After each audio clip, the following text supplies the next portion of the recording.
தெய்வத்தின் குரல் மூன்றாம் பாகம் தனுர்வேதம் தண்ட நீதி. இந்த விவகார லோகத்தில் தர்மத்தின் பொருட்டே தண்ட நீதியும் அவசியமாகிறது. பிரஜைகள் பண்ணும் தப்புகளை தண்டிக்க போலீஸ், அந்நிய ராஜ்யங்களின் படையெடுப்பை தண்டிக்க மிலிட்டரி என்று இரண்டு விதத்தில் தண்ட பிரயோகம் செய்ய வேண்டியதாகிறது. தண்டம் என்பது ஒரு குச்சி. உபநயன சம்ஸ்காரம் உள்ள 3 வர்ணத்தாருக்குமே ஆத்ம ஜெயம், இந்திரிய ஜெயம், மனோஜயம் செய்து கொள்வதற்காக தண்டம் உண்டு. இது உட்பகை. ஷட்ருபு என்று உள்ளத்துக்கு 6 சத்ருக்கள்: காமம், குரோதம், லோபம், மோகம், மதம், மாத்சரியம் என்று இவற்றை ஜெயிக்கணும். இவற்றை தவிர ராஜாவானவன் வெளியிலே தர்மத்தின் பகைவர்களாய் உள்ள எக்ஸ்டர்னல் எனிமீஸ் என்கிற குற்றவாளிகள், திருடர்கள், கொலைக்காரர்கள், அந்நிய தேசத்திலிருந்து படையெடுக்கிற சேனா வீரர்கள் ஆகியவர்களையும் ஜெயித்து தர்மத்தை நிலைநாட்ட வேண்டியவனாய் இருக்கிறான். இந்த வெளிப்பகையிலும் உள் வெளி என்று 2. ராஜாவின் ஸ்வதேசத்திலேயே கலகம், கொலை முதலியவை செய்கிறவர்கள் உட்பகை. அந்நிய ராஜ்ய ஆக்கிரமிப்புக்காரர்கள் வெளிப்பகை. அவற்றை அடக்குவதற்கு சிம்பலாக, இன்சிக்னியாவாக, சின்னமாக ராஜாவுக்கு ஒரு தண்டம் உண்டு. செங்கோல் என்பது அதுதான். செம்மை என்பது நியாயத்தை குறிப்பது. ஆகையால் செங்கோல் என்பது தர்ம நியாயமாக தண்டிப்பதையே குறிக்கும், வெறும் கிரூரத்தனத்தால் தண்டிப்பதை அல்ல. தண்டம் என்பதிலிருந்துதான் தண்டனை என்று வந்திருக்கிறது. கண்டித்து அடக்கி வைப்பதை தண்டிப்பது என்கிறோம். உட்பகை புறப்பகைகளை தண்டிப்பதில் க்ஷத்ரியனுக்கு என்று தனுர்வேதம் ஏற்பட்டிருக்கிறது.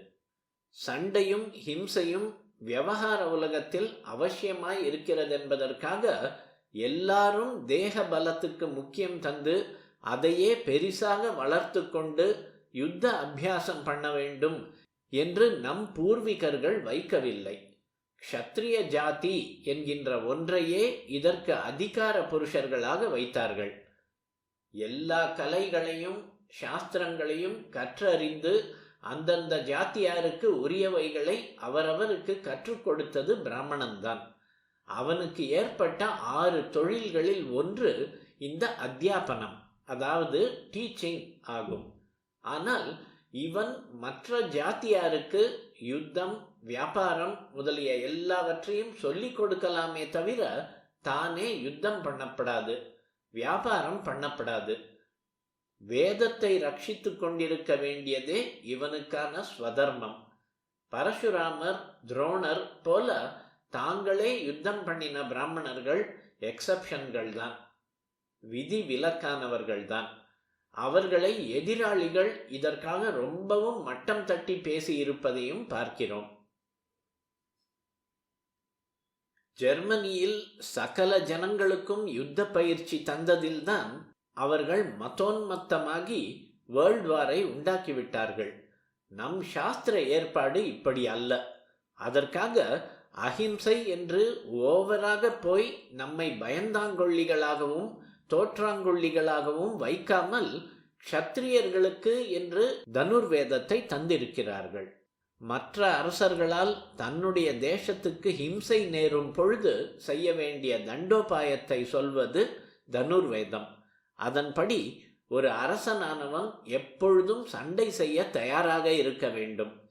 இப்போது ராஜாங்கத்தில் சொல்லிக் கொள்கிறார்கள், சீனா, பாகிஸ்தான் யார் வாலாட்டினாலும் எங்களிடமும் மிலிட்டரி ப்ரிப்பேர்ட்னஸ், இராணுவ தயார் நிலை இருக்கிறது என்கிறார்கள்.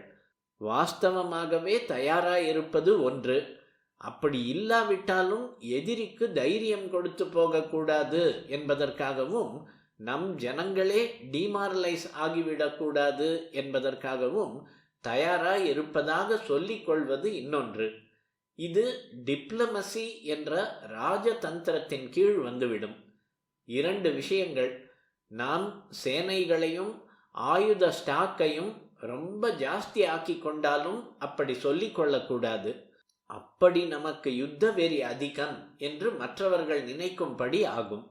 அதே மாதிரி நமக்கு சேனாபலம், ஆயுத கையிருப்பு போதாவிட்டால் இதையும் சொல்லிக் கொள்ளக்கூடாது. சொன்னால் இது மற்றவர்களை படையெடுக்க தூண்டி விடுவதாகும். இந்த டிப்ளமசி சமாச்சாரங்கள் உபவேதத்தில் இன்னொன்றான அர்த்த சாஸ்திரத்தில் வருபவை. தனுர்வேதப்படி ஒரு ராஜாவானவன் எப்போதும் யுத்தத்துக்கு தயாராக இருக்க வேண்டும். துஷ்ட ராஜாக்கள் தன்னுடைய தேசத்தில் புகுந்து அலங்கோலம் பண்ணாமல் இருப்பதற்காக அவன் அப்படி இருக்க வேண்டும். க்ஷத்ரியனான ராஜன் க்ஷத்ரிய வீரர்களை கொண்டே தேசத்தை இப்படி ரட்சிக்க கடமைப்பட்டிருக்கிறான்.